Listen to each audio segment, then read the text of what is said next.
Okay, so I can't figure this thing out. I set up a game for the White Sox and the Yankees twice, 2 times in a row. I set it up, and as soon as I hit the live button, I get the white circle just going around and around and around and around. I screw around and just say screw it, put strat test in there. Don't fill in any of the peripherals, and it goes live. So I don't get it. I don't understand why YouTube is doing this. My internet connection is great, no problems there. So I don't know why it's doing this to me. So that's why there's no. I didn't feel like typing in a third time. Now, when the video's over, I'll do that, but not going to do it right now. This is a rare daytime game. I'm off today. Another vacation day as I try to use it up before my retirement. So that's why I'm doing this today. And Uncle Ron is not streaming today. He's going to stream Tuesday, Wednesday, and Thursday. So I figured today is a great day to sneak it in there and get it done. So, like I said, I don't know why it's doing this, but we're going to sally forth, as the saying goes, and get it done. So it is the hello, Brad. Good to you. Good to see you.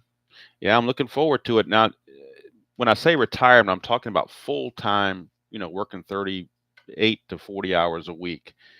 I am going to take the summer off, but I may in the fall get a part time job just to keep myself occupied. But we're talking, like 20 hours a week max. So in my mind, that's retirement. So um, just to get a little extra money, and not that we need it, but just to have it, and also to get me out of the house and make sure I'm not getting overly complacent and whatnot. But yeah, the daily grind is going to be gone. Hello, Hark. Good to see you. Hello, Philip. I have no idea, Brad. I was kind of doing that.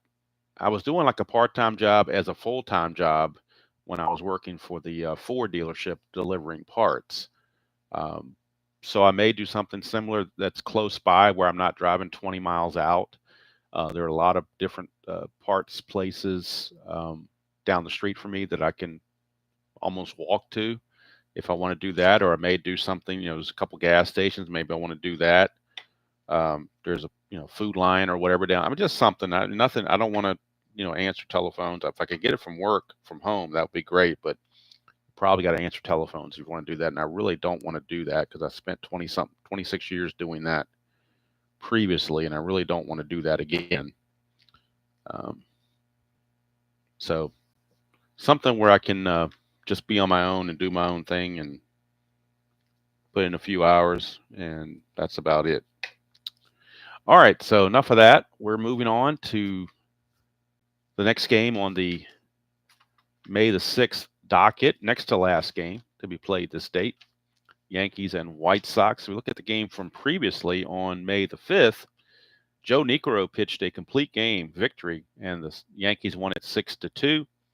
So nobody other than McKeon, who pitched an inning in the third, everybody else on the White Sox bullpen is going to be rested. And of course, the Yankees have total rest because it was a complete game. So it should be a good starting pitching matchup today. Now, saying that, the game's going to end up being 10-9, but in theory, it's a good pitching matchup. You got Floyd Bannister. He is 3-0 on the replay with a 1.35 earned run average. And you got Rick Rhoden, who's 4-1 on the replay. So pretty good pitching matchup in this one. Yankees come in 19-7, tied with the Brewers for first place in the AL East. Chicago's 11-12, looking to get to 500. This is game 182 in the replay. Comiskey Park, singles are left 1-9, singles are left and right 1-9, home runs 1-4, both righties and lefties. And Bannister's got a good hold rating of -2, and Karkovice a -2 makes it a -4. So Ricky Henderson might find a little bit challenging to try to steal in that one. Rick Rhoden's a -1 as Skinner's a 0, so it's a -1 there for him. All right. So I think we're about ready to get going here. From Comiskey Park, I've got this game up on the Strat computer. Tabby was in the room with me, and then she went out of the room. She's going to go back. The door's open. She can do whatever she wants. If she wants to come in, she can come in. All right, so the full Bannister statistics: 3-0 with a 1.35 earned run average, 40 innings pitched, 22 hits, 4 walks, and 20 strikeouts. All very, very good numbers. See if he can keep it up against the Yankees. Ricky Henderson comes to the game hitting .319, 4 homers, 11 driven in. He has walked 26 times, and he has stolen 7 bases. So his game is walking and getting on base and stealing bases. So we'll see if he can do that. And we'll get dice here that's closest to the White Sox ice I could get. And we'll see what happens.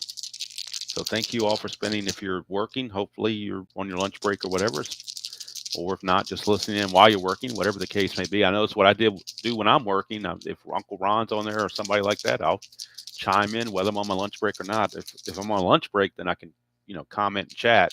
If I'm working, then I can just listen to it as I'm driving around. So here's Ricky.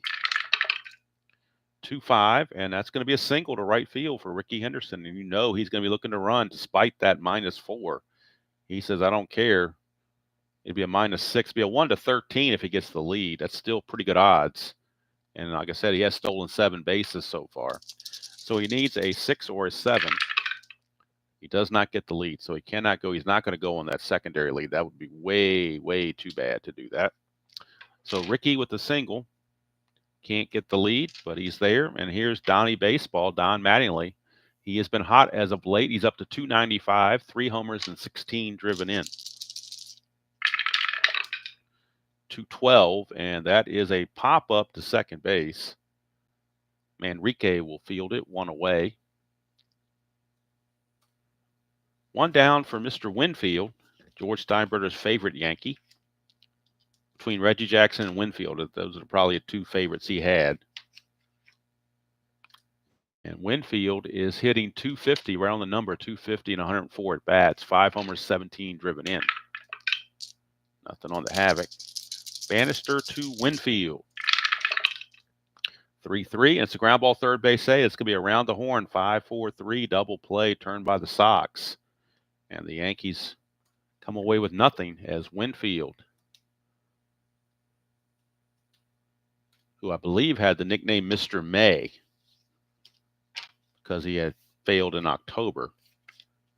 Well, here in May, he fails here too. So what are you going to do? So Rick Rhoden will come out and get his warm-up tosses in. And for the replay, Rick Rhoden is 4-1 with a 4.91 earned run average, 29 innings pitched, 41 hits, 4 walks, and 23 strikeouts. So again, the walk-to-strikeout ratio, very, very good. Very, very good. And Darryl Boston leads it off. He's in center field. He's hitting .310, 4 homers, and 12 driven in. Not your typical leadoff hitter. Rhoden is, I would think, would be more because Boston's only stole 1 base. It's a 4-9. 1-12 is a single. He gets on base, though. So that's the key part to being a leadoff hitter, is getting on base. Doesn't matter how fast you are. If you don't get on base, it doesn't matter. All right, so that brings up a steal situation or a lead situation for Boston. 2 through 7 or an 11. But it's a 1, means he might be picked off. His secondary lead's a 13. So 1-13, he's back safely. 14 or higher, Rhoden has picked him off. And he gets back safely, but he cannot establish a lead now. So he will have to hold. And that'll bring up Gary Rhoden. Rhoden on the replay is hitting .304, 2 homers, 9 driven in. It's a 111 against the right-hander, and that's a 1-7 triple. Anything else is a double. That's a 4. It'll be an RBI triple for Gary Rhoden. And the White Sox jump out in front of the Yankees 1-0 early on the Gary Rhoden triple. Look at it again, 111. 1-14 is a home. I'm sorry, was I looking? I was looking at right-hander. 1-7 was a home run, triple rather. 8-20 is a double, and that's a 4. So at least it wasn't facing a lefty if you're the Yankee fans, because that would have been a home run. But as it is, it's a triple, and with nobody out and Bannister on the mound, knowing that it's going to be tough to score runs, the Yankees will play in. Here's Greg Walker hitting .200, 2 homers, 10 driven in. But the infield is in, trying to choke this run off. 2-8, and it doesn't matter where they are. 1 to 2 is a triple, 3 to 20 is a double, and that's a 1. Boy, this double die is coming up low. Back-to-back triples. Greg Walker just triples home Ritas, and it's 2-0 White Sox. That's the first triple of the year for Walker. He had 2 real world. So this is the first one. And now the same situation. The infield is in for Ron Hassey, the designated hitter. Hello, Ernest. So if you're a Yankee hater, you got to be loving this. 220 is the average for Hassey on the replay. 1 homer and 5 driven in. Infield is in. Back-to-back triples. That's a 2. Chance for a balk or pass ball. We're looking at the balk rating of Rick Rhoden. His balk rating is a 2. And no balk. So he will not balk. So he'll pitch to Hassey with the infield in. 5-8 to a lefty. Doesn't matter. That's going to be a base hit. 11's a single, 2 stars. And boy, the Rhoden's not fooling anybody. It's 3-0 White Sox before the first out is recorded. And Lou Piniella cannot be happy. The bullpen's fully rested because of the complete game by Niekro in the previous outing. So Bob Shirley, a lefty, long reliever, can go 4 innings. He is losing in the Yankee bullpen because Rick Rhoden just doesn't seem to have it for whatever reason. I don't know why, but he doesn't. So here's Ivan Calderon, Hassey not being held at first. Calderon hitting .313, 5 homers and 14 driven in. Make sure nothing happened. Okay. 4-3 to the right-hander, and that's a fly ball left field X. We're looking at Gary Ward. He's a 3-E6. Imperative he makes this catch. 3-13, he'll get to it. Now the E6 is the question. E6 is what we're looking at for the left fielder. So let's pull out the charts and see what his error chances are on an E6 left fielder. He's got to avoid 3, 4, 14, 17, and 18. And he does. So it's a nice play there for Gary Ward as the first out is finally recorded by Rick Rhoden. Hello, Captain. Good to see you. So Calderon will fly to left. 1 away, and that brings up Tim Hewlett, third baseman. Hewlett on the replay struggling at a .198, but he only hit .217 real world, so it's not that struggling actually, I guess. 1 homer, 5 driven in. Nothing on the havoc. Infield playing for that double play. Rhoden 3-3, and that's a pop up to short. Tollison will field it 2 down. So Rhoden trying to get out of this with just 3 runs. Still keeps them in the game with 3 runs, but they get 4 or 5 runs. You're talking about blowout city. Here's Manrico, .296 hitter, no homers, 5 driven in.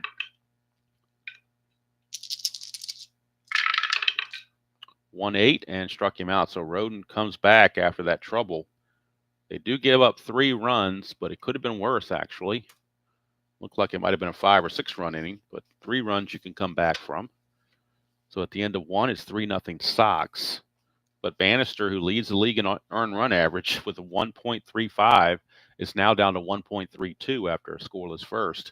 So he is leading the league in earned run average. So Yankees have their work cut out for him. Hello, Brian B.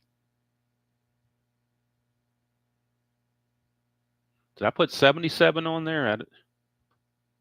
I'll fix it when I'm done. I was just frustrated because, well, actually, I put Strat test on there. I didn't do anything with the year. Oh, I put 77 on here. My bad. That should be 87. Okay.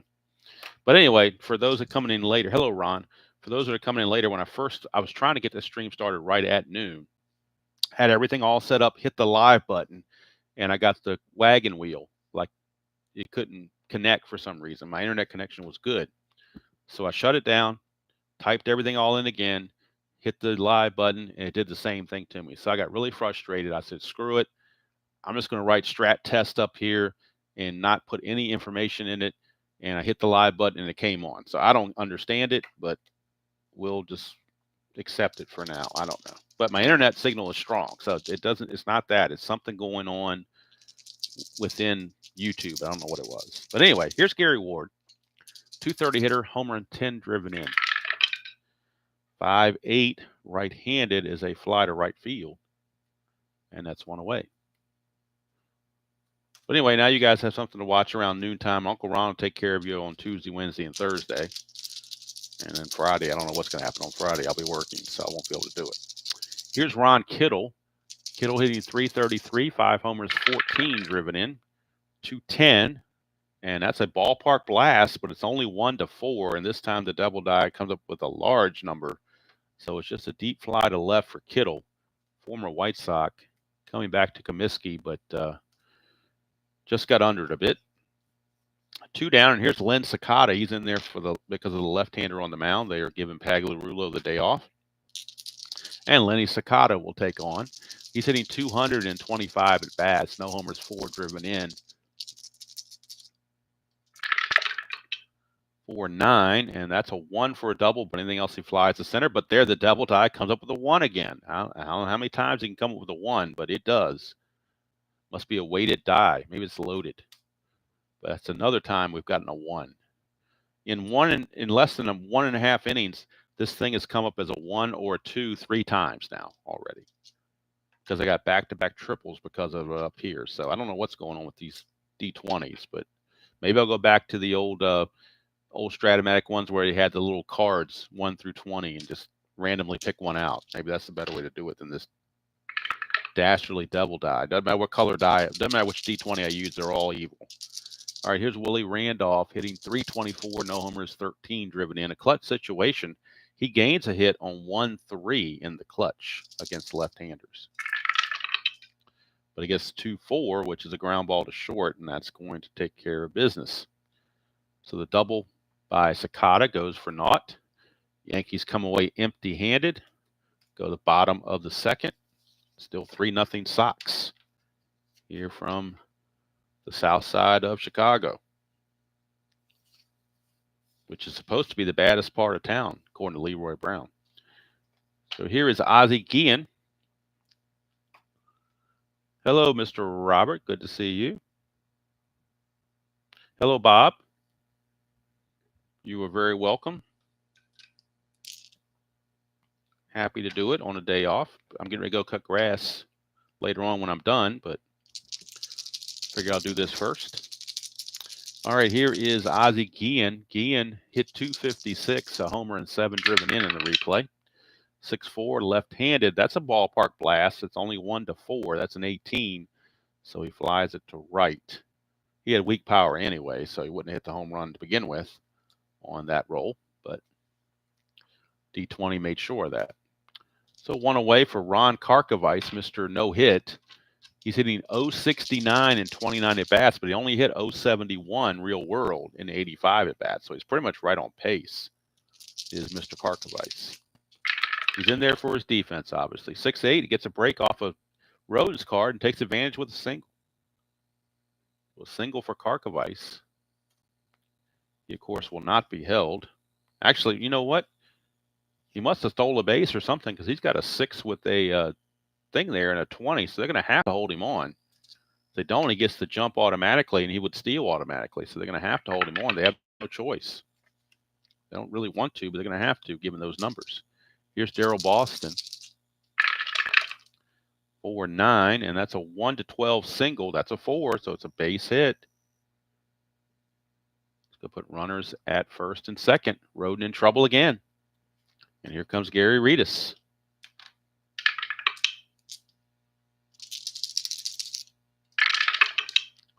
.49, and that's a 1-13 single. That's an 11. It's a single. It's going to load the bases. Boy, how much longer can he go with Rick Rhoden? Bob Shirley is ready in the pen. And they may have to go that route. Although he's not the guy you normally would want to bring in with people on base. Probably rather have a more dedicated relief pitcher to do something like that.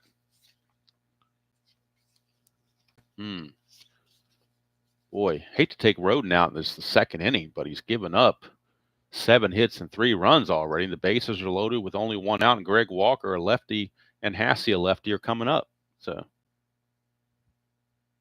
Yes, Brian, I am doing that because if you don't do it, you lose it. I thought I could cash them out, but then I was told you cannot. If you don't use it, you lose it. So there you go. All right, hello, Mr. Clinton Parks. Good to see you, Rear Admiral Clinton. So what do you guys think? Do you think I should take Rhoden out and bring a lefty in, or do you think I should let Rhoden try to work his way out of this? Maybe I'll turn it over to the field because the bases are loaded with one out. Yes, he would. That other Mr. Robert would do that. All right, so we're going to go ahead and let's see if Rhoden, because he's 4-1, so he didn't get there by accident. So we're going to let him try to work his way out of this. The infield is playing for the double play. One double play ground ball and he gets out of the inning. 3-8, and he gets a strikeout on Greg Walker. So that's the first out that he needed. Now he just has to get Ron Hassey, and he can get out of the inning.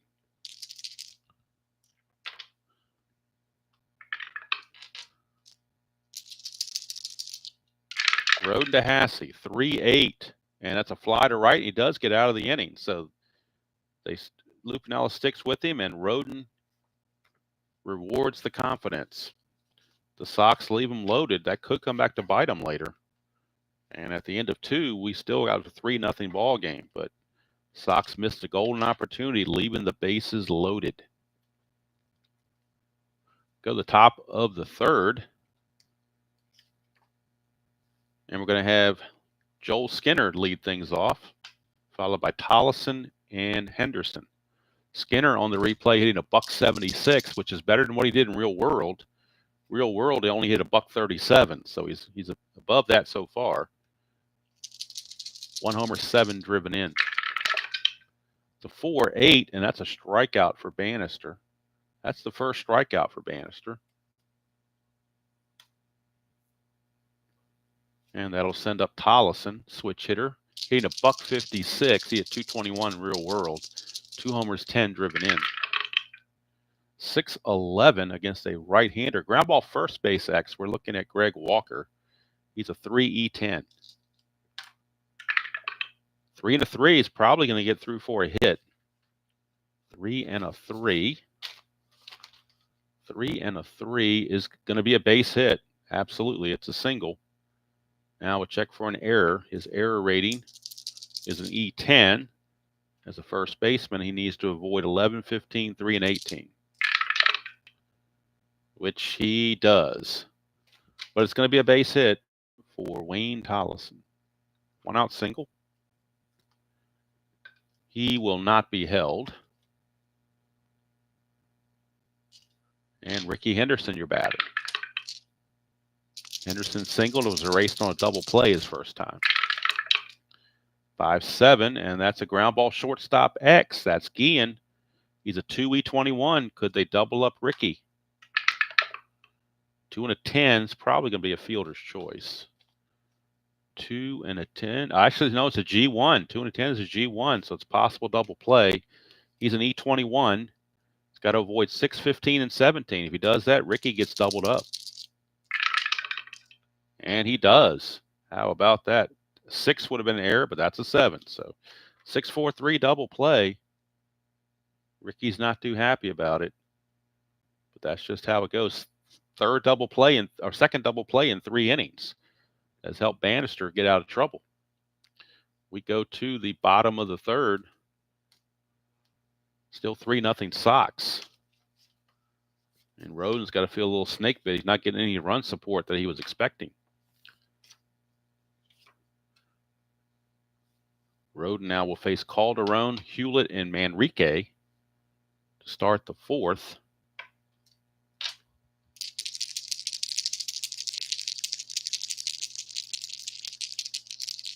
Brian, I kind of got retired on my retirement was unforced as well. Well, was forced, or rather, actually, I should say, because my job got sent overseas to what they call offshore partners.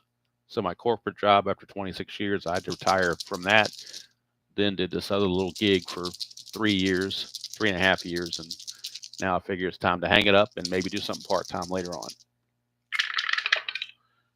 But if I had my druthers, I'd still be at my major corporation job, retiring from them. I'd have been there over 30 years by now. 110, and that's a single. But that's corporate world life. They find people that can do it cheaper, and that's who they'll pay. But sometimes you get what you pay for, too. So keep that in mind. All right, here is Hewlett. Calderon, 2 through 5 to get the jump, get the lead. See if he can get a lead.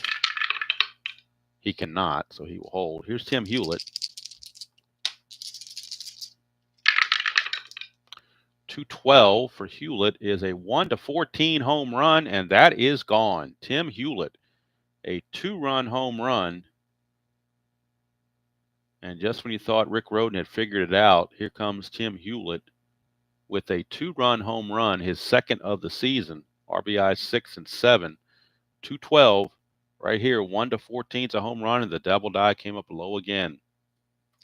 So it is now 5-0. Here's Manrique.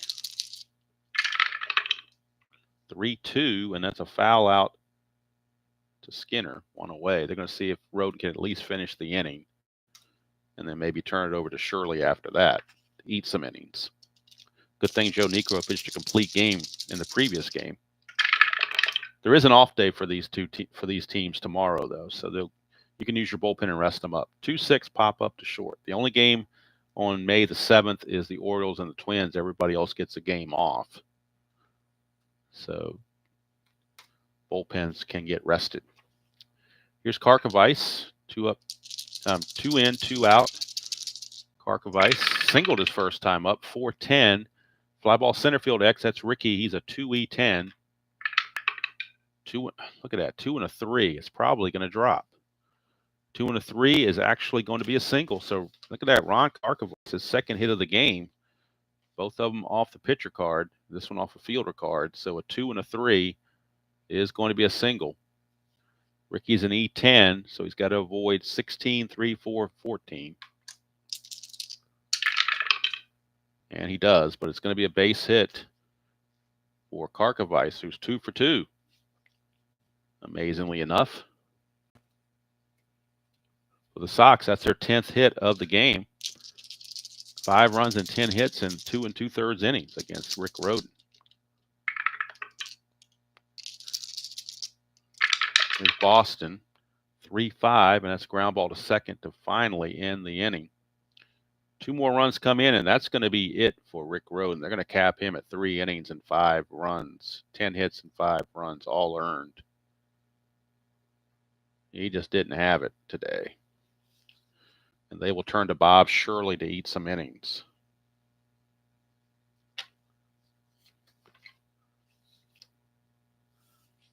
So 5-0 after 3.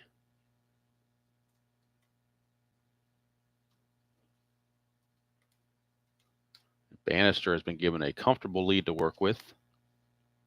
He'll be facing Mattingly, Winfield, and Ward in the top of the 4th. Yankees have the offense to come back, but Bannister's such a tough pitcher, I'm not sure they can do it. So finish up on Rhoden, no walks, 2 strikeouts. 10 hits, 5 runs, all earned. That's certainly not going to help his ERA, and he will most likely drop to 4-2. Bannister looking to go 4-0. He and Jimmy Key are the class of the pitching staffs so far in this replay. So here's Mattingly. 3-9, lefty on lefty is a walk. So Mattingly starts things off, drawing the base on balls. First walk issued by Bannister. And that'll bring up Mr. May, Dave Winfield. Hit into a double play first time up. If he hits into one again, Lou Piniella might have him walk back to New York. 3-12 against the lefty. And that's a split chance. 1-18 is a single. That'll be a base hit.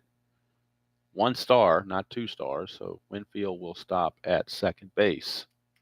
First serious threat by the Yankees. First 2 are on, nobody out, and there's Gary Ward. Ward does pretty well against lefties. 3-6, but not this time. It's another double play, 6-4-3. That's the third double play in 4 innings, hit in 2 by the Yankees. Unbelievable. 3 double plays in 4 innings. How does that even happen? So now it's up to Ron Kittle to get a run home. Mattingly's at third with 2 outs, and here's Kittle. 4-5, and that is a pop-up to short, and Bannister is going to pitch out of it. Yankees thought they had something going, but the old double play sneaks up and bites them, and that's going to do it for the Pinstripers here in the top of the 4th. So we go to the bottom of the 4th. New pitcher coming on for the Yankees is Bob Shirley, the left-hander, and he has a fatigue of 4, so he can eat some innings. That's what they want with the score 5-0. So let's get the numbers on Shirley on the replay. See how he's doing. On the replay, Bob Shirley is 2-1 with 2 saves, but his ERA is 7.94. He had 6.31 in real world, 7.94 on the replay. 17 innings pitched, 21 hits, 8 walks, and 11 strikeouts. 6 home runs allowed in 17 innings of pitching. That's been his bugaboo, is the long ball. Here's Gary Reedus. Lead it off. 2-3, and that's going to be a strikeout. So Shirley comes in and gets an immediate strikeout for out number 1.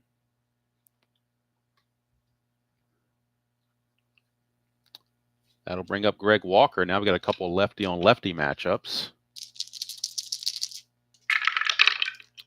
6-7, and that's a walk. So strikeout and now a walk. And that brings up Ron Hassey. –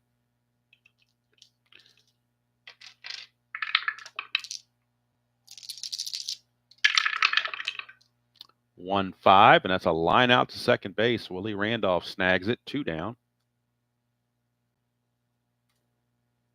And Ivan Calderon, the batter. Calderon is 1 for 2 with a single.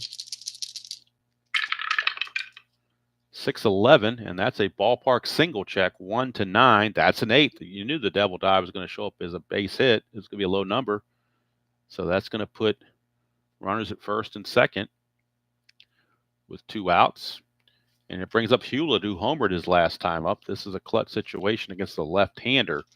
And he does hit left-handers very well. He does gain a hit on 3-2 on the clutch against lefties.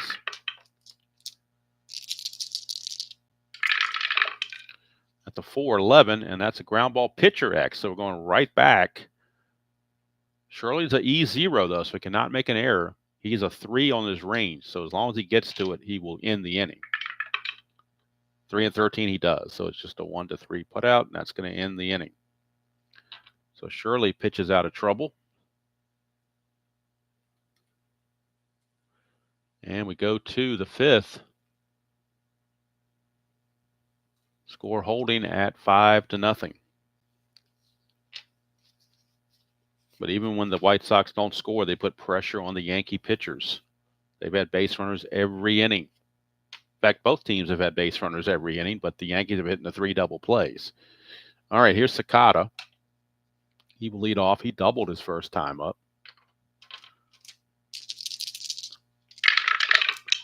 6-8, and that's a pop out to second base. So Enrique takes care of that.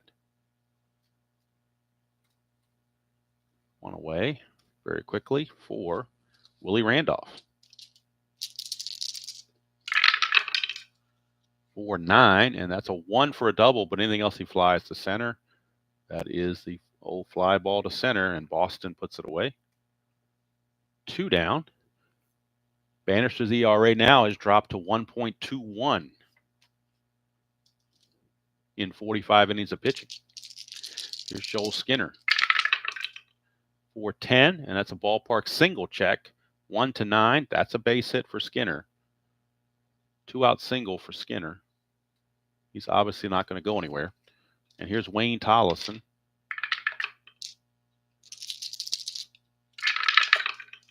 (1-8), and that's a strikeout to end the inning. So for Bannister, that is only his second strikeout, but he's tossed 5 shutout innings. That's what matters. We go to the bottom of the 5th, 5-0 Sox.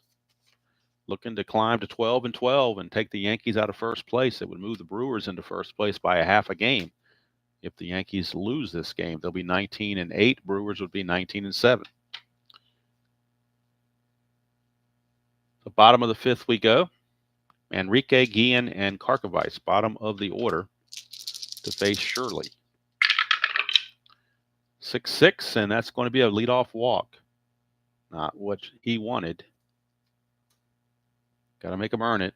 Enrique, 6 or a 7 to get the lead. Cannot get the lead. Here's Ozzie Guillen. 5-7, left-handed. Ground ball, shortstop X. They were holding Enrique on, so that means the shortstop Tollison is going to drop to a 4E22 because they were holding the runner on first, which means the shortstop's responsible and the lefty is batting. So Tollison now is a 4. 4-17, though, it might not matter. They might get the double play chance after all. 4-17, yep, it's still a G1, so it didn't affect anything. E22, he has to avoid 6, 15, 17, and 18. If he does that, we have a double play. And he does. So it's going to be a 6-4-3 double play. Yankees finally get to turn a double play of their own. Give the White Sox a taste of their own medicine. And Guillen grounds into the twin killing. 2 quick outs, and now here is Karkovice, who's 2 for 2. 3-10, but now he's off his own card. He's going to strike out. And that's going to end the inning. So we go to the top of the 6th. Still 5-0. Bannister's fatigue is inning 7, so he's still good. And the Yankees will send the top of the order, Henderson, Mattingly, and Winfield. If anybody's going to do it for the Yankees, it's going to be these 3. 3 that got. 6-9 is a line out to first as Greg Walker snags it. 1 down. Hit it hard, but it was an atom ball right at him. And here's Donnie Baseball. He's popped to second and walked. 4-3 is a fly ball left field X. We're looking at Rhoden. He's a 3E8 for Mr. Rhoden. 3-1. That's going to drop in for a double. So a double for Rhoden for Mattingly on that 3-1. It's a double. Rhoden's error rating is an E8. So he's got to avoid basically 3, 6, and then 15 through 18. Which he does. But it's going to be a double for Don Mattingly,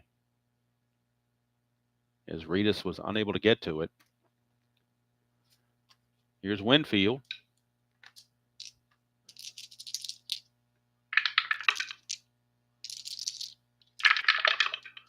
(3-9) against the lefty. That's a walk. So again, the Yankees are putting guys on, but those double plays in previous innings have been hurting them.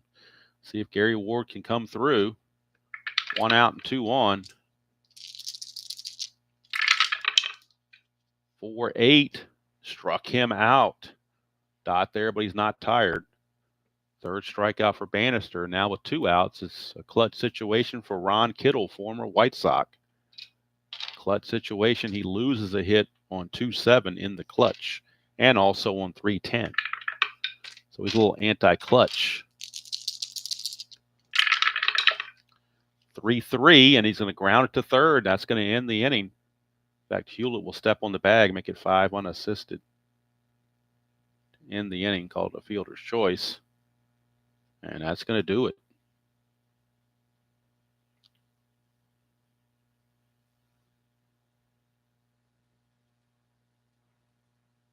So we go to the bottom of the 6th. Still 5-0 Sox. The Yankees have been befuddled by Floyd Bannister. They've got some base runners against him the entire time, but just can't get him through. Either double play or just failed in a clutch. Pick your poison. All right, here's Daryl Boston. He will lead off here in the bottom of the 6th against Shirley. 4-6, left-handed. Pops him up. Hollison right there. One away. Gary Reedus stepping to the plate.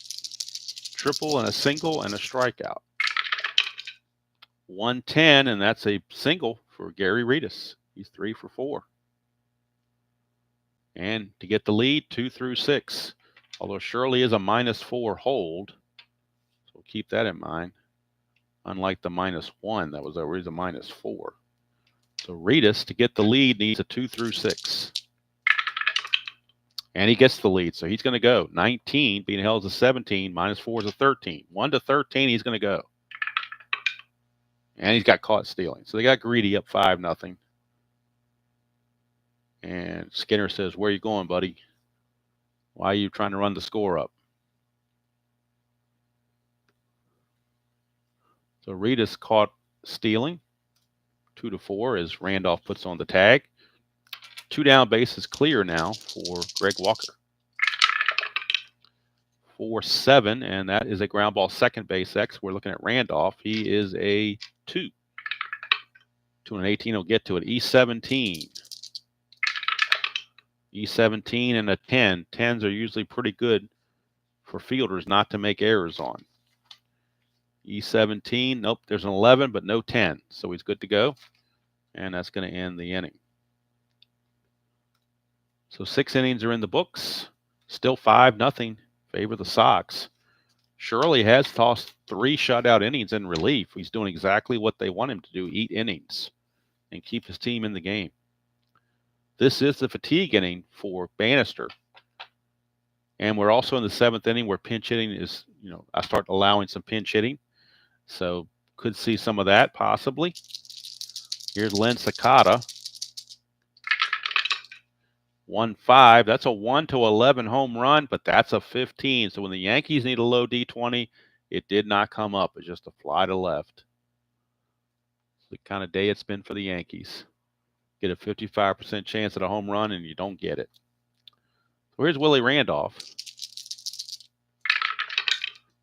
5-8, and as a fly to right field, Calderon puts it away, 2 down. And now the updated ERA on Floyd Bannister is 1.16. Here's Joel Skinner. 1-6, struck him out in the inning.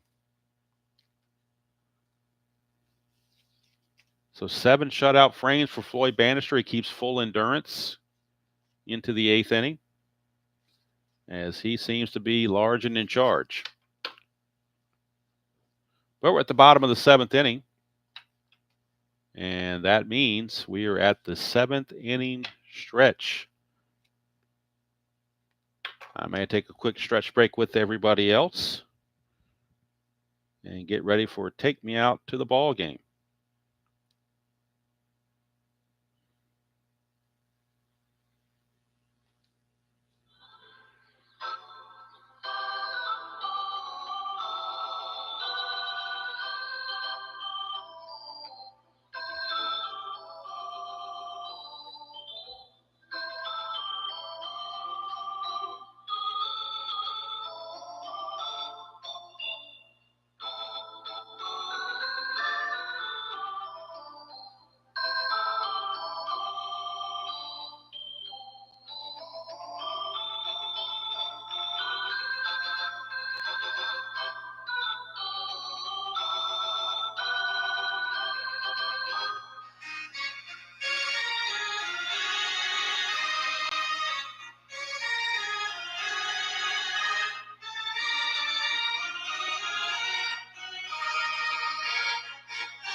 All righty, everybody. 7th inning stretch is now officially in the books. And we can move on to the bottom of the 7th. It'll be it'll be Hassey, Calderon, and Hewlett due up for the Yankees. DH Hassey, you could bring in a righty now that they got Shirley in here, but he's up 5. They're up 5-0. And Hassey rarely gets to face lefties, so you might as well let him face some lefties, get used to it. 1-6, and he walks. So how about that? Leadoff walk for Ron Hassey. Hassey will draw the free pass, and that'll send up Calderon. Hassey obviously not being held. On Calderon.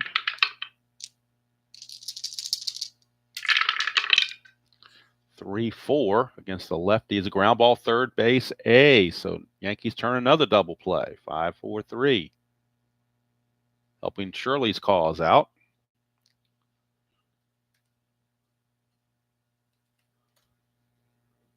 And it might mean we won't have to endure Cecilio Guante in the 8th inning.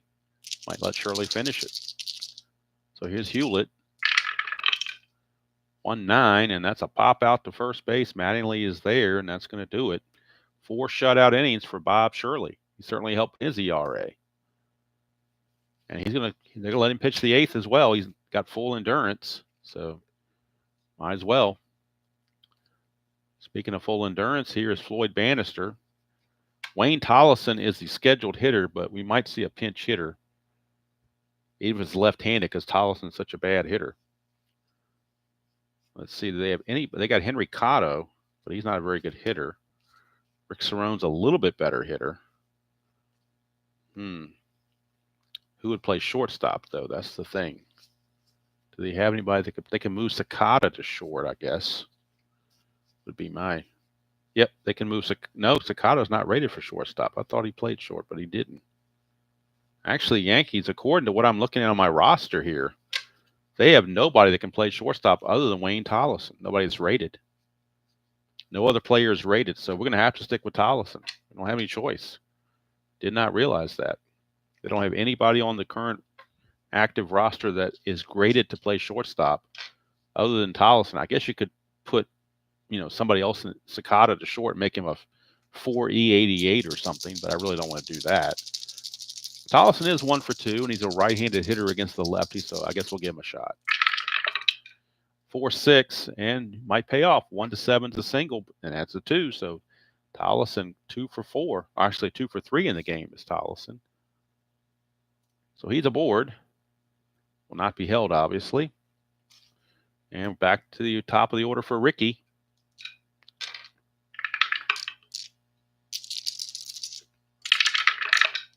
One 7 for Ricky, and that's a 1-7 double, but that's a 19, so it's just a deep fly to center field. Hauled in by Boston. It's just allowed out. 1 down for Donnie Baseball. Doubled his last time up. 4-8, and that's a strikeout. There's a dot there, but he's not tired yet, so the strikeout is good. 2 down. That is strikeout number 5 for Bannister. He's now lowered his ERA to 1.13. Getting into Bob Gibson 68 territory here. Here's Winfield. 3-2, and that's a ground ball to third. Would have been another double play had there been less than 2 outs, but we'll just say it's a 5-3 ground out to be done with it. So Bannister going for that complete game. No reason to think he can't get it. 5-0. We go to the bottom of the 8th. Bottom of the order for the Sox, Manrique, Guillen, and Karkovice to face Bob Shirley, who's going to try to go 5 innings in relief. Save the bullpen a little bit. And like I said, keep you guys from having to see Cecilio Guante in the game, because that's always an adventure. All right, Ernest, you take care now.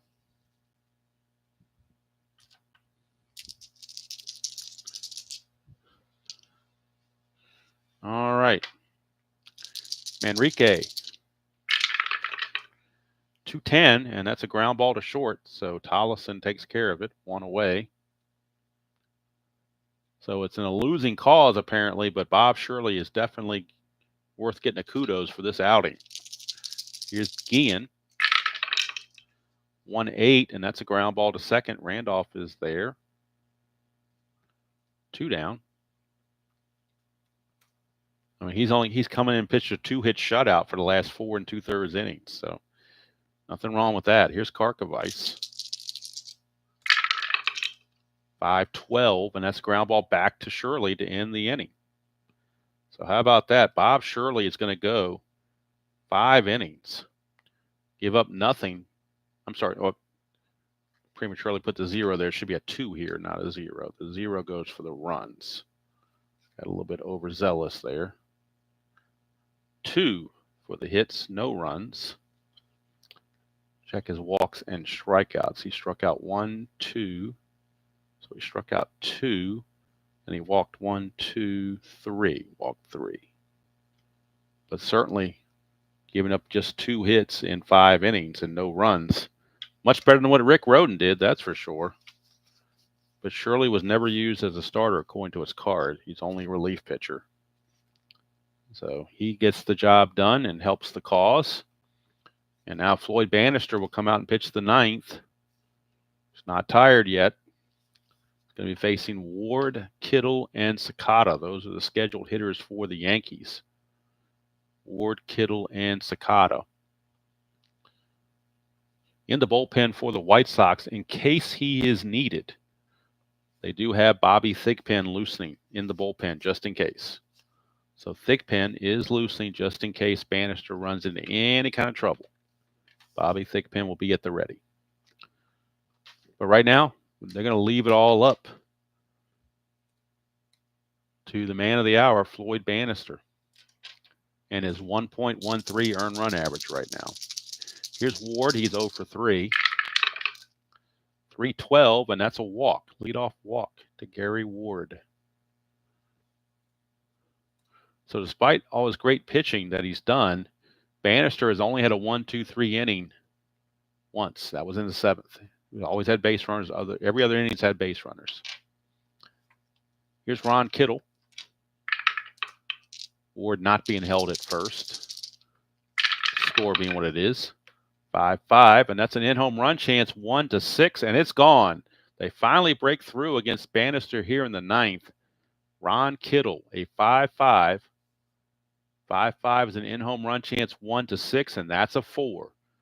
And you know Ron Kittle has normal power, so Ron Kittle has to have a smile on his face there against his old teammates, taking Bannister deep for a 2-run home run. And all of a sudden now the score is 5-2. And for Kittle, that is home run number 6. RBIs 15 and 16.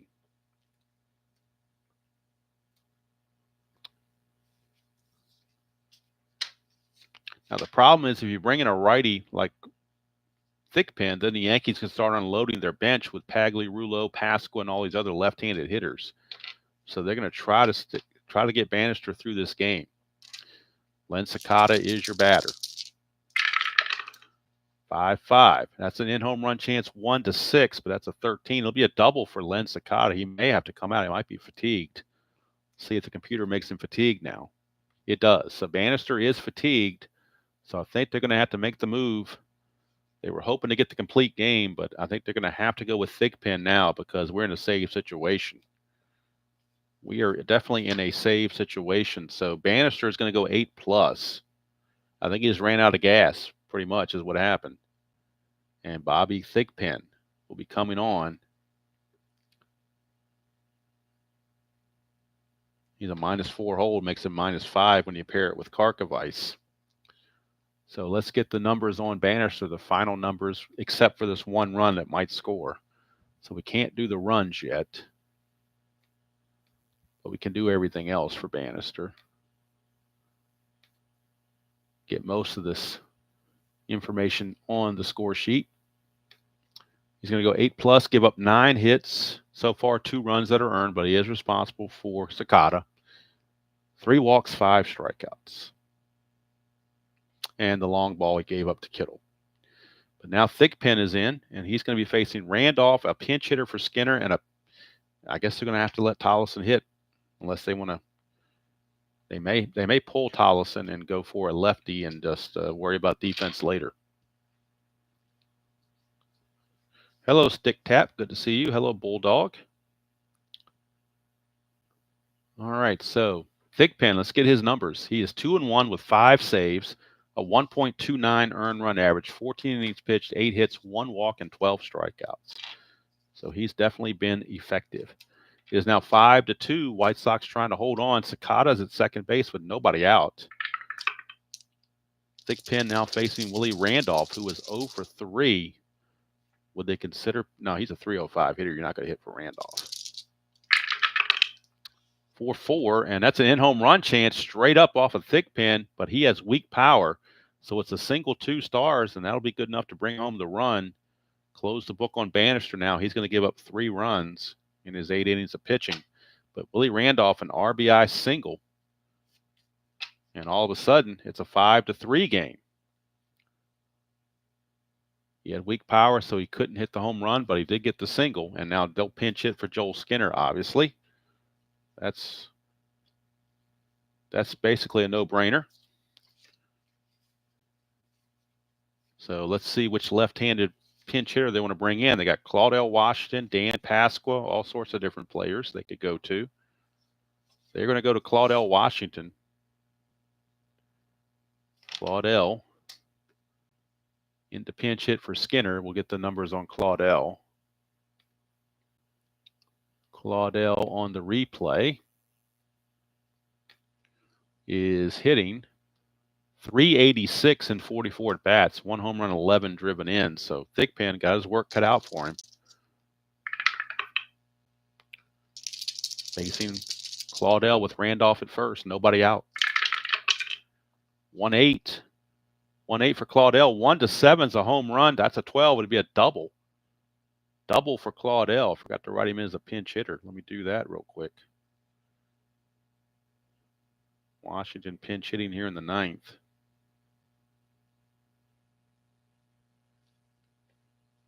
So pinch hit double. Randolph was being held at first base. He runs at a 14 down. His run doesn't really mean anything, so there's no sense in trying to advance him. It wouldn't accomplish anything. It's 2nd and 3rd now, though, with nobody out for Wayne Tollison. Now what do you do with Tollison? Infield for the Yankees is back. They need outs in the worst way. So they're going to play back. Thigpen to Tollison. They will go ahead and let Tollison hit. He is 2 for 3 in the game. 5-9, switch hitter batting left-handed is a fly to center, but it's not deep enough. Fly to center C. It will not be deep enough to score the run. So everybody has to hold their places. 1 out now for Ricky Henderson. Ricky Henderson is your batter. Claudell Washington, who is the tying run in scoring position, runs at a 15, so he's got good speed. So a base hit will probably score him. And we get a blown save for Thigpen if that was the case. So here's Ricky. 1-5 for Ricky. 1-11 is a home run. That's a 6. It's gone. Ricky Henderson, a 3-run bomb. And the Yankees have put 6 runs in the 9th inning. Talk about 9th inning magic. And Bobby Thigpen blows the save. Bannister does not get the win after all. Rhoden's off the hook for the loss. Bob Shirley can actually get a win here. We might see Righetti now. So Ricky Henderson, look at it again. 1-5 against the right-hander is a 1-11 home run, and that's a 6. Ricky Henderson, home run number 5. RBIs 12, 13, and 14. And Bobby Thigpen just does not have it. In fact, they're going to go ahead and pull him. They'll bring in a lefty to face Mattingly. So we will get a left-hander out of the bullpen. Ray Searage will come in, and the White Sox faithful cannot believe what has happened to them. And neither can the Brewers. Brewers thought they had first place in their grasp, and It turned out not to be the case. So lefty junk baller Ray Searage is going to come on. Boy, the numbers on Thigpen are not pretty.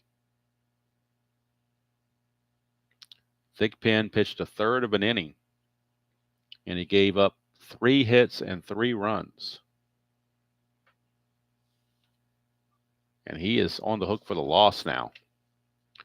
So Don Mattingly is on. It's a 6-5 game, and in the Yankee bullpen, this guy is loosening. Dave Righetti looking to come in and clean it up in the bottom of the 9th. Don't want to press Shirley. He's already gone 5 innings. I can't ask too much more of that. All right, so here's Mattingly against Searage. Oh, we got to bring Searage into the game and get his numbers. Searage is 0-0 with no saves, a 5.19 earned run average, 9 innings pitched, 13 hits, 4 walks, 2 strikeouts. So Bobby Thigpen, their closer, didn't close anything. The Yankees didn't give up. Kudos to them for not giving up. 5-6 is a walk. They may bat around, actually. Unless we get a double play, they will bat around in the 9th. So Mattingly's aboard, and here's Winfield. Searage to, boy, do you let Searage face Winfield or not? I think they're going to pull Searage here and go for a right-hander. Searage walks the only batter he faces. But with these righties coming up, they're going to go to a right-hander out of the pen, Bob James. So Bob James is going to come on. Fourth pitcher here this inning, because Bannister started the innings. This is the 4th pitcher to pitch in the 9th inning. And unless it's a double play, there will be a bat around. So let's go to the bench, or the bullpen actually, and bring in Mr. Bob James. He's like the second half of their closing with Thigpen, but he's had a rough replay. He's 0-1 with 2 saves, but his ERA is 11.88. 8 innings pitched, 15 hits, 5 walks, and 5 strikeouts. And the most depressed guy in the stadium right now is Floyd Bannister. He thought for sure he was going to get his 4th win, but it just didn't work out that way. So here is Winfield now with Mattingly at first and 1 out. 6-5, Yankees lead it. That's a 4-6, and that's a strikeout for Bob James. He strikes out Winfield for out number 2. But now the man that started the whole inning, Gary Ward, he led off the inning with a walk. Seemed innocent enough at the time, but you saw what happened after that. So Gary Ward will swing away. That's a 5-5, and that's a ground ball to second to end the inning. But 6 runs in the top of the 9th for the Yankees, and they take a 6-5 lead. I don't think I've ever had a game where a team led 5-0 and then give up 6 runs in the top half of the inning. That seems rather, I don't know what the word is for it. But anyway, Dave Righetti is going to be coming on to try to save the deal. He'll be facing the top of the order, Boston, Rhoden, and Walker, but we probably get a pinch hitter for Boston, a lefty. So they're going to bring in a right-handed pinch hitter, Will the Sox, to try to counter Righetti and see who they might want to go to off the bench. Who does Chicago have that they like off the bench? Well, they got Pudge Fisk for one. He's a very good candidate. Pudge Fisk, he's the best hitter they have off the bench. He and Jerry Royster. They could go with Royster and save Fisk to pinch hit for Hasse. So I think that's what they're going to do. Royster's more of a leadoff man. So they're going to have Royster take the place of Boston. And then they'll have Rhoden and Walker. And then if anybody gets on, they would go on to Fisk to bat for Hasse. But right now they're going with Jerry Royster. So Royster, the pinch hitter here in the 9th for Boston.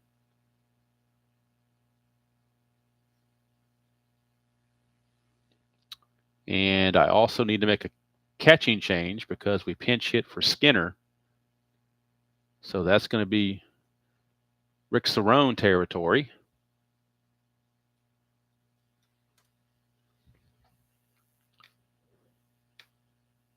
And the computer was saying that Shirley was tired anyway, so we're not going to let him keep going, obviously. So Cerrone comes in to catch. as Claudell hit for Skinner. So Cerrone will come in to catch. I don't think there's any defensive replacements that I know of, unless they want to bring in Pagliarulo. Sakata's a 324. What is Pags? Pags is a 220. They're going to bring in Pags. So Mike Pagliarulo will come in and play defensively here in the ninth. Mike Pagliarulo come in for Sakata. He will play third base in the ninth inning.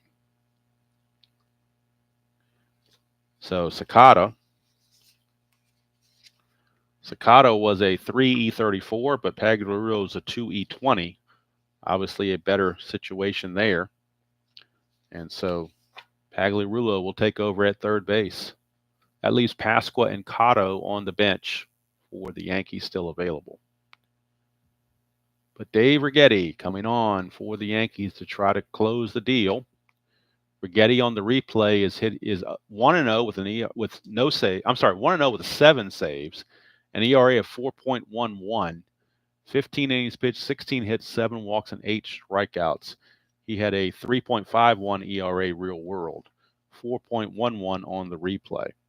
And Jerry Royster will pick up a bat and hit for Boston. Royster checks into this game on the replay, hitting .423 and 26 at bats, 2 homers, 23 driven in. So they're going with the best that they have, at least conceivably the best they think they have. And that's Royster. Righetti, 4-11. Fly ball left field X. We are going to Gary Ward. He's a 3E6. 3-17, he'll get to it. E6 is the question. E6 and a 9 probably is okay, but we'll double check it. E6, there is no 9, so it's a good play for Gary Ward. And Royster is out of there. 1 down for Gary Reedus. Reedus is 3 for 4 on the game, 2 singles and a triple. So he's definitely carrying a hot bat. 6-4. And look at this, an in-home run chance of 1-4, but that's an 8. So this time the D20 decided to go a little higher. That would have tied the game, but it's just a deep fly to left for out number 2. And that'll bring up Greg Walker. He does have home run power against lefties for sure. Fisk is on deck and would hit for Hassey if Walker reaches.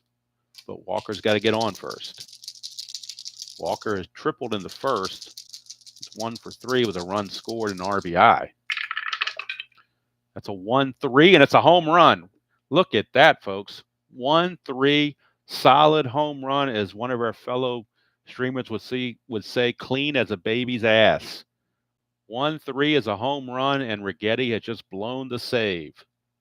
Greg Walker, his 3rd home run of the season, RBI number 12, and he takes the White Sox out the brink of disaster. And it also takes Thigpen off the hook for the loss. 1-3, and he hit the home run that has tied this score. And now Carlton Fisk will pinch hit for Hassey with a chance to walk it off. If it goes extras, Fisk will stay in as DH. So just when you think the Yankees have it wrapped up, Dave Righetti shows up. All right, so Fisk coming on to pinch hit for Hassey. Fisk on the replay, hitting .282, 2 homers, 9 driven in. Righetti trying to at least get it to extra innings and not blow the save. 1-8 for Fisk, and he grounds to short to end the inning. And guess what? We have free baseball on a Monday afternoon.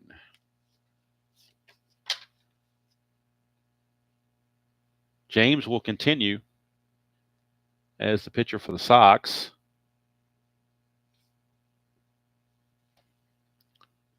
And as far as center field goes, we'll figure out what the White Sox want to do for center fielder. as we go to the 10th. Let's see, the pinch hitter for Boston was Royster. Can he play? He cannot play center field. He can play left, but not very well. So they might want to go to a different player. But anybody they put in center field is not going to be good, that's for sure. They're going to be rated of a 4. So I really don't think they have a whole lot of choice here. So they're going to move Gary Rhoden to center field. But that's going to drop him to a 4 now, being in center field. So I don't like having center fielders with a 4 rating, but that's all they've got. They don't have anybody else that can play center field. Of course, Fisk is here now as the DH. So now they need a left fielder. Do they leave Royster in the game to play left field is the question. He's not very good. He's a 4 in left field. Do you want another left fielder that's a 4? They might not have a choice. On their bench, I don't think they have anybody else that can come in that's any better. So let's figure this thing out on the computer so I can make sure I get all the updates done. So we're going to move. First thing we're going to do is move Rhoden to center field. That's job number 1. Steve Lyons can play left field, but he's a 3. So they're going to let Steve Lyons, Tigers and Bears, oh my, will be the new left fielder. Lyons is now in left field. So Lyons will come in the game to play left field in the 10th. All right, so Bob James will be facing scheduled hitters Kittle, Sakata, and Randolph, but I think we're going to have Pagliarulo hit here and probably Pasqua hit for Kittle, although Kittle did hit the home run, so it'd be kind of hard to take him out of there. But I got to get my lineup straight first for the White Sox to make sure I'm good to go. Calderon, Hewlett, Manrique, Guillen, Karkovice. We need,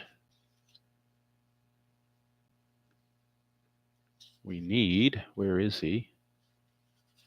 Steve Lyons. Okay, get him here. Rhoden, Walker, and Fisk. Okay, there we go. So left on the bench is Jerry Hairston and Donnie Hill. Those are the 2 bench players remaining for for Chicago. Jerry Hairston and Donnie Hill. Those are the 2 bench players remaining for the White Sox. Everybody else has been used up. And, of course, Bob James is going to come back and pitch. Don't know about Righetti. I think he's probably done. He blew the save, so they may have to go to somebody else. We shall see. Yankees, like I said, it's going to be Kittle, Sakata, and Randolph, the scheduled hitters. So let's look at the Yankee bench. They have Pasqua and Cotto.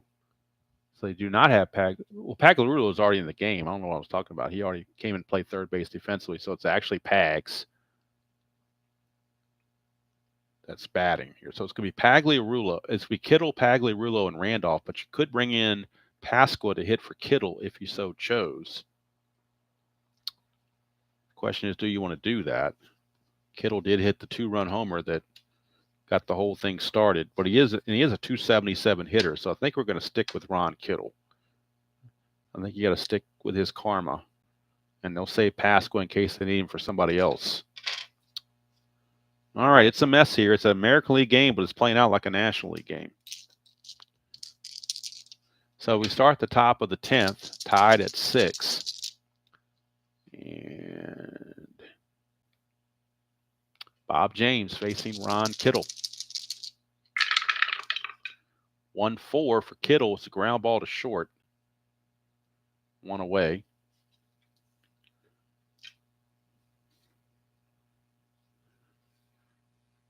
And for those that were wondering, well, we'll just let it go. All right, here is Pagliarulo. Kittle grounds to short. Here's Pags. And this will be his first at bat. 1-7, and he strikes out. Pags came into this at bat hitting .250, 6 homers, 14 driven in, but he will strike out. 2 quick outs, and here's Randolph. Cerrone is on deck. 5-4. And that's going to be a ballpark single check, 1-9, and that's an 8, so it's a base hit for Randolph. And now Cerrone. Got to put Cerrone in here. So Cerrone is catching. So Cerrone is your catcher here. Not Claudell Washington because he pinch hit for him. I need Cerrone. Where did Cerrone go? Somehow I've misplaced my Cerrone card. How can that happen? That can't happen, can it?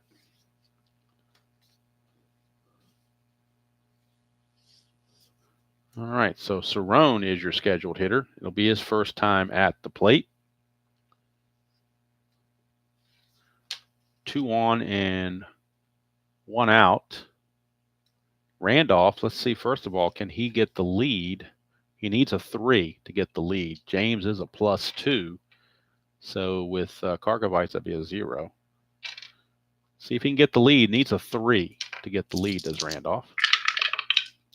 Got a 2. Almost got that lead. Not quite. So here comes Rick Cerrone. He will bat. Cerrone hitting .310 in just 29 at-bats. 1 homer, 6 driven in. Against Bob James. Oops, we got a Suidice. Let's re-roll this. We get a 2-8 for Cerrone. He's going to fly it to center, and that's going to end the inning. So we go to the bottom of the 10th. And we will get a new pitcher for the Yankees. We will have a new pitcher for the Yankees. So close the book on Righetti. He went 1 inning. Gave up the home run.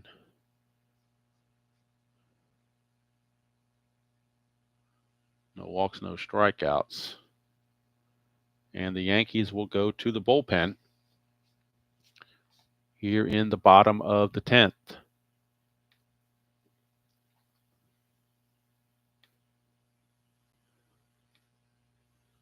And they will turn to a right-hander, Tim Stoddard. Tim Stoddard out of the bullpen. On the replay, Stoddard is 2-1, no saves, a 2.25 earned run average, 16 innings pitched, 16 hits, 4 walks, and 20 strikeouts.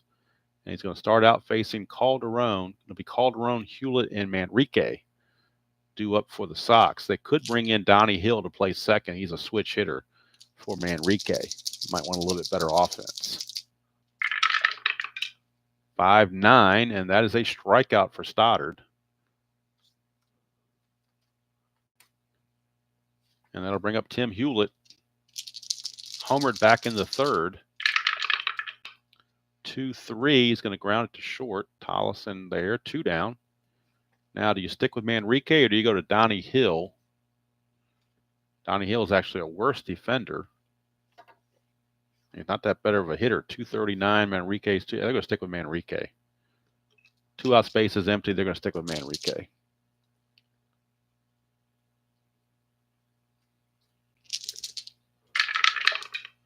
For 9, and that is a strikeout to end the inning. So we go to the 11th. Still tied at 6. James is going to stay in there for 1 more inning. And he will be facing Tollison, Henderson, and Mattingly due up for the Yankees. Now I got to check my thing here to make sure the cards are not going off the screen. I'm getting extended here to the side. But I think I can do 1 more inning before I have to bring him over here. So Tollison is your batter. 2 for 4.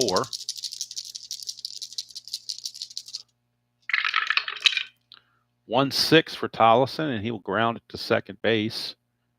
Manrique is there. 1 away. So what looked like would be a blowout of a game actually turned into a pretty exciting game because of faulty bullpens. Here's Ricky Henderson. He's already homered. Hit that big 3-run homer to give him the lead initially in the top of the ninth.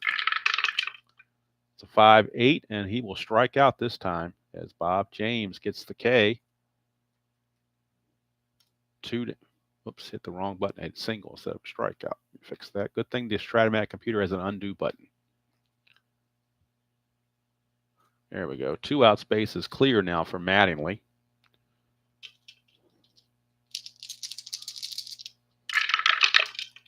.36 for Mattingly, and that's a 1-11 single. That's a 7, so Mattingly will get the base hit.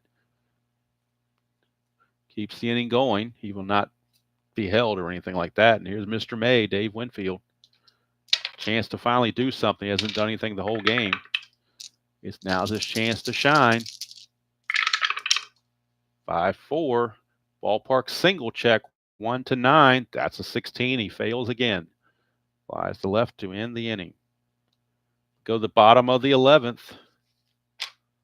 Stoddard, that'll be it for Bob James.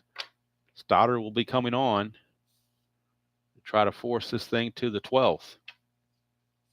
It's going to be Guillen, probably a pinch hitter for Karkovice, most likely. Although they don't have anybody else to catch because we used Fisk for Hassey, so you would lose the DH if you did that. But it might be worth it. Might very well be worth it to bring in Jerry Hairston to pinch hit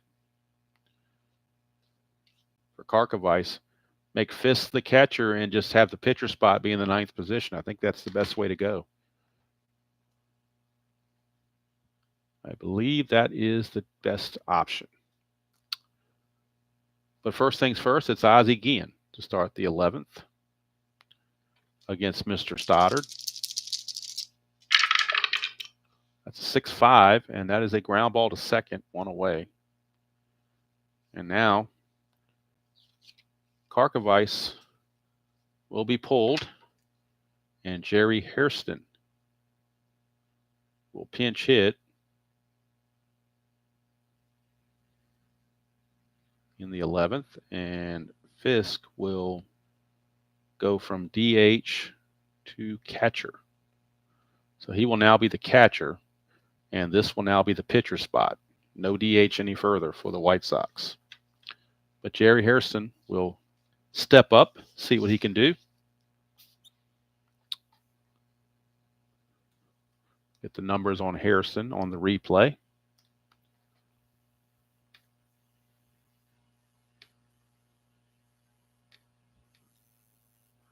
Hairston is hitting .250. He's 2 for 8. He has limited at-bats. 1 home run, 1 run batted in. That's a 4-3. Switch hitter batting left. That's a fly ball left field X. Fly ball left field X. That is Ward. He's a 3. 3 and a 2. That's going to get down. 3 and a 2. 3 and a 2 is a double. Pinch hit double for Jerry Hairston. Check for an error. E6. He's got to avoid 3, 4, 14, 17, and 18. Which he does, but it's a double for Jerry Hairston. Pinch hit double. He is the winning run. Hairston runs at a 10. Hill runs at a 12. Would those extra 2 make any difference is the question. And Hill is your last position player remaining. So I think they're going to stick with Hairston on the base paths. And Steve Lyons gets his first at bat since coming in as a defensive replacement in left field. It'll be Steve Lyons. He's hitting .286 in just 14 at bats. No homers, 2 driven in. So Steve Lyons step up here against Stoddard with Hairston at second and 1 out. 5-9, and that is a strikeout for Stoddard. A big one. And that brings up Gary Redus. Gary Redus, the batter. Clutch situation for Redus. He will lose a hit on 2-2 in the clutch and on 3-10. So Stoddard looking to get out of it by getting Rhoden. Oh, got to redo that because that one of the dies got stuck in there. So they got to all come out at the same time. 4-4. And that's an in-home run chance, 1-13, and it's gone. Gary Rhoden had just walked off the Yankees. 4-4, in-home run chance, 1-13. That's a 5. It's long, and it's gone. Gary Rhoden, a double away from the cycle. He had tripled, singled twice, and now he's homered. And it's a walk-off home run for Gary Rhoden. Home run number 3, RBIs 11 and 12. First base was open, but you had Greg Walker right behind him who had just homered, so they weren't gonna walk him intentionally like that. But that's your game. White Sox win it. A 2-run home run from Gary Rhoden in the bottom of the 11th. And the White Sox, after blowing a 5-0 lead in the 9th, come back and win it by the final score of 8-6. And we'll go to the box score and get the final totals in this one.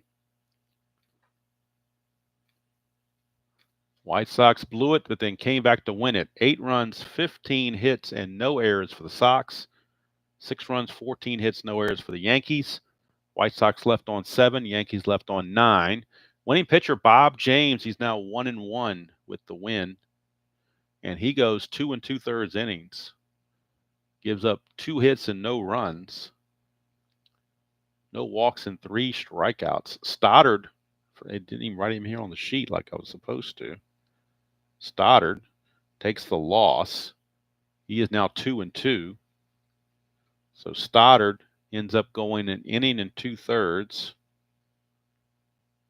2 hits, 2 runs, no walks, 3 strikeouts. So there you have it. Gary Rhoden is your player of the game, no question about it. Gary Rhoden is the player of the game. 4 for 6, home run, triple, 2 singles. Closest I've ever come to a cycle. Almost had it, but couldn't quite get the double for him. But Gary Rhoden is your player of the game. And to use the vernacular that RJL likes to use, this is a game of the year candidate. Certainly. Yankees dropped to 19-8, so that puts the Brewers in first place by a half a game. The White Sox even their record at 12-12. So the fans at Comiskey were happy, then they got sad, and then they got happy again. So thanks to Gary Rhoden with a walk-off home run against Tim Stoddard, and that's going to do it. Blown save for Rigetti was his 3rd blown save of the season. The blown save for Thigpen was his 1st blown save of the season. So quite the ball game there. But Gary Rhoden, 4 for 6 with 3 runs batted in, is definitively the player of the game in this one.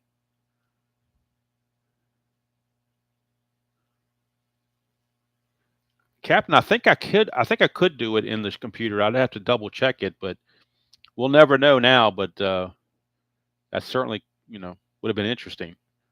But sometimes you got to think out of the box. And like I said, Harrison got the double. So, although the home run if he doesn't get the double, Rhoden doesn't even come with the bat. It would have been 3 outs. So that move worked out, fortunately. So thank you all for spending part of your Monday afternoon with me. This one went obviously a little bit longer than I had anticipated, as according to the computer, this is almost an hour and a half on this game now because of the extra innings and all the runs and whatnot. But it was a very exciting game, and I have thoroughly enjoyed playing it.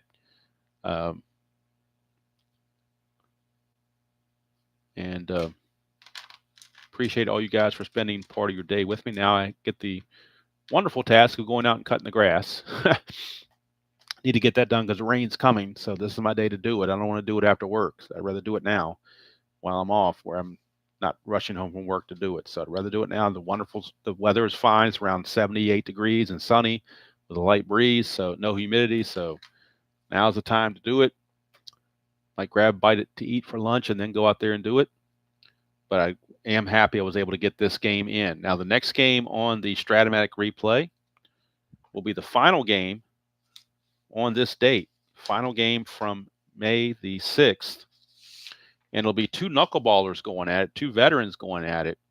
Phil Niekro for the Indians and Charlie Huff for the Rangers. That will be the next game, game number 183. It will finish out the May 6th results. And then on May 7th, the only game scheduled on May 7th is Minnesota and Baltimore. Flanagan and Viola is the only game scheduled May 7th. The rest of the American League is off. So it'll be real quick to get through May 7th, no problem. But the final game on May 6th will pit the Cleveland Indians and the Texas Rangers. Knuckleball City, pass ball for slots of 16, pass ball for bandos of 9. So we could be seeing some pass balls. And who knows what else we'll see in that wild one. So thank you all for keeping me company while I play this game and see this wild event taking place. But that's what the dice do. They give you wild things. So until next time, enjoy playing whatever game you choose to play, however you choose to play it, and I will see you all down the road.